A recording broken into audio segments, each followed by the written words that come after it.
ఈరోజు సీరియల్ మనం ఏదైతే అనుకున్నామో అదే యాస్టిస్ జరిగింది. చలో చలో చలో అనే సన్ ఆఫ్ సత్యమూర్తిలో సాంగ్ ఎలా ఉంటుందనేసి, నలుగురుంటే ఇంట్లో యూత్ నలుగురు పని కోసం పోతూ ఉంటారు. కానీ దాంట్లో ఒకరికి మాత్రం పని దొరికింది, ముగ్గురికి పని దొరకలేదు. అది ఏం జరిగింది, నెక్స్ట్ ఏం జరుగుతుందని తెలుసుకుందాం. హాయ్, అందరికీ నమస్కారం. నా పేరు కిరణ్. ఇప్పుడు మనం మాట్లాడుకుంటాను నువ్వు నేను ప్రేమ సీరియల్. నిన్న డబ్బున్నా లేకపోయినా ప్రేమ ఉంటే చాలు జయించచ్చు అన్నాను కదా. అసలు 100 రూపాయలు ఆ కొంగులోంచి తీసేయడం చూస్తా అంటే అసలు నెక్స్ట్ లెవెల్ అనిపించింది. ఏ విధంగా ఉంటుందా లైఫ్, చిన్న లైఫ్ అయినా కానీ ఇంత సంతోషంగా ఉండొచ్చు అనేసి చూసి అర్థమవుతుంది. మన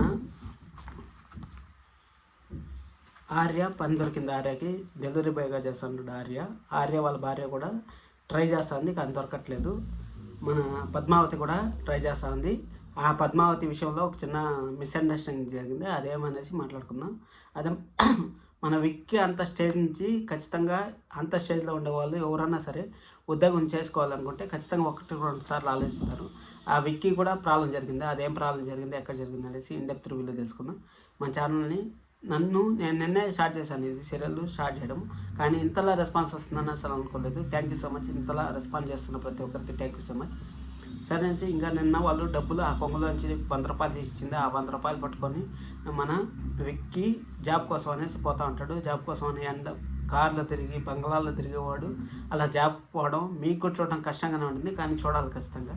సరే అనేసి అక్కడి నుంచి వెళ్ళిపోయి జాబ్కి పోతాడు. జాబ్కి పోతే అదే సమయంలో మన పద్మావతి కూడా వెళ్తుంది.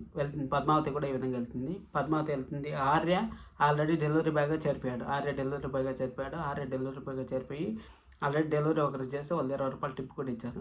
ఇంకా ఆర్య గురించి టెన్షన్ లేదు. ఇప్పుడు ఆర్య వాళ్ళ వైఫ్ కూడా ఆల్రెడీ పని కోసం వెతుకుతా ఉంది, కానీ దొరకట్లేదు. పాపం ఏం చేస్తారు చెప్పండి, ఎక్కడ చిన్న దొరకట్లేదు.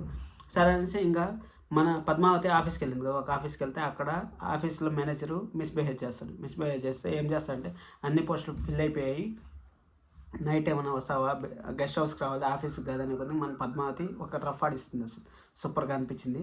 అది ఎందుకు రఫ్ ఆడిచ్చిందంటే, ఎవరన్నా సరే ఒక అమ్మాయి ప్రాబ్లంలో ఉందంటే ఉద్యోగం ఉంటే ఉద్యోగం ఉందని చెప్పు, లేకపోతే లేదని చెప్పు. అంతేగాని గెస్ట్ హౌస్కి రా, నువ్వు బాగుండవు, నువ్వు బాగలేవు అనేది బాగుండదు కదా. సరే అనేసి అక్కడి నుంచి అయిపోయిన తర్వాత వీళ్ళది సిమిలర్గా చూపిస్తూ ఉంటారు. మన పద్మావతిది విక్కీది సిమిలర్గా చూపిస్తూ ఉంటారు.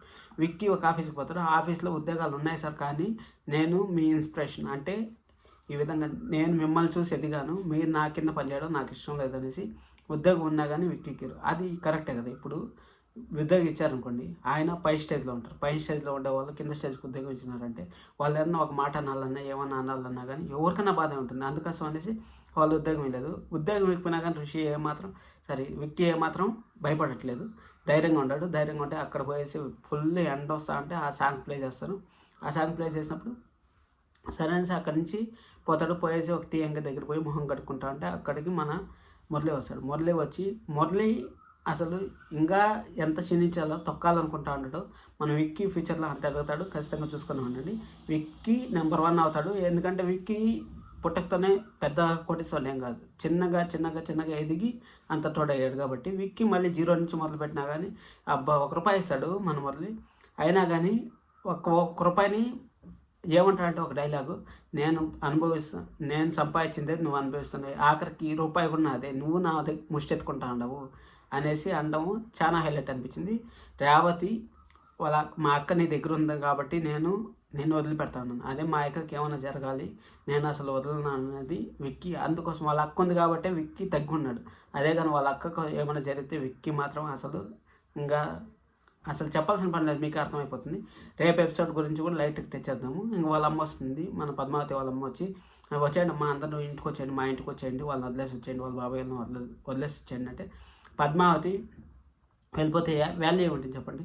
మన విక్కీకి కానీ ఇంట్లో ఉండే వాళ్ళకి వాల్యూ ఏముంటుంది. అందుకని మన పద్మావతి మేము రామమ్మ, మేము ఇక్కడే ఉంటాము, ఇప్పుడు ఆల్రెడీ ఆస్తి పోయి మాకు ప్రాబ్లమ్స్లో ఉన్నాయి అని అది కరెక్టే కదా వాళ్ళు చెప్పిండేది. ఆస్తి పోయి వాళ్ళ ప్రాబ్లమ్స్లో ఉన్నప్పుడు వాళ్ళు దగ్గర ఉండాలి. కానీ ప్రతి ఒక్క సినిమాలో జరుగుతూ ఉండేది ఇదే కదా. ఎవరన్నా కానీ హీరోయిన్ కానీ హీరో ప్రాబ్లంలో ఉంటే హీరోయిన్ని ఎంతలా హెల్ప్ చేయాలో అంతలా హెల్ప్ చేస్తే చాలా బాగుంటుంది. అది నేను చెప్తా ఉండేది. అలాంటిది చాలా పద్మావతి గారికి హ్యాండ్స్ అప్. ఇంతసేపు మీరు వీడియో చూసారంటే మీకు నచ్చిందని అనుకుంటా ఉన్నాను. ఛానల్ లైక్ చేసి సబ్స్క్రైబ్ చేసుకోండి. ఇలాంటి జెన్యూన్ కంటెంట్ మళ్ళీ చూడాలనుకుంటే మన ఛానల్ వెంటనే సబ్స్క్రైబ్ చేసుకోండి. Thank you so much.